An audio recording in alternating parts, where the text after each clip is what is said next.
Coup de projecteur aujourd'hui sur Givet, avec Daniel Borin, qui est l'un des 4 candidats en lice. Daniel Borin, bonjour. Bonjour à vous. Vous êtes présenté en 2014 et depuis vous siégez sur les bancs de l'opposition au conseil municipal. Est-ce que durant ces 6 années, vous avez le sentiment d'avoir été écouté par la majorité ?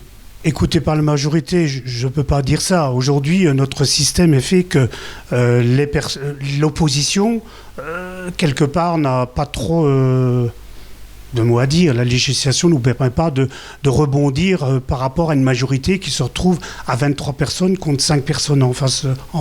En 2014, vous étiez étiqueté divers droite par la préfecture. Est-ce que vous revendiquez toujours cette étiquette ? Absolument pas. C'est la préfecture à l'époque qui m'avait mis cette étiquette. Je me revendique de gauche, parce que notre mouvement solidaire est basé beaucoup plus sur les personnes en difficulté que... Voilà. Alors, parmi les propositions que vous faites, vous souhaitez que Givet développe ses partenariats européens. Est-ce que ce n'est pas déjà le cas dans le domaine de la santé ou des transports ? Et comment faire pour aller encore plus loin ?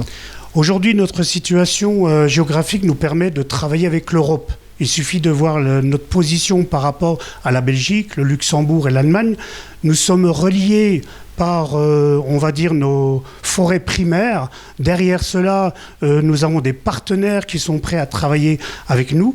Et il faut développer impérativement ce partenariat, parce qu'aujourd'hui, l'économie linéaire est pointée du doigt. Et nous travaillons actuellement sur l'économie circulaire, associée bien sûr à l'économie sociale et solidaire. Et si on ne développe pas au niveau européen, et si on reste enclavé, cela ne pourra pas se faire. C'est impossible de réaliser ce genre d'économie seul. Alors, la redynamisation du centre-ville figure dans pratiquement tous les programmes. Quelles solutions vous proposez, vous ? Tout d'abord, au nom des Givetois et Givetoises, je remercie tous les commerçants et artisans qui sont installés sur Givet. Derrière cela, il faut maintenir et soutenir l'existant et surtout se contrarier quand un artisan part en retraite, d'éviter qu'il ferme son rideau définitivement.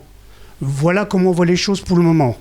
Alors, vous avez dit que la base de votre programme, c'était la mobilisation des Givetois. Alors, comment allez-vous faire pour les mobiliser, justement ? Les Givetois se mobiliseront autour de toutes les associations existantes. Pourquoi ? Nous avons un tissu associatif très important, actif. Il faut leur donner d'autres outils pour qu'ils se développent davantage et créer derrière une énergie qu'ils nous retransmettront à nos Givetois.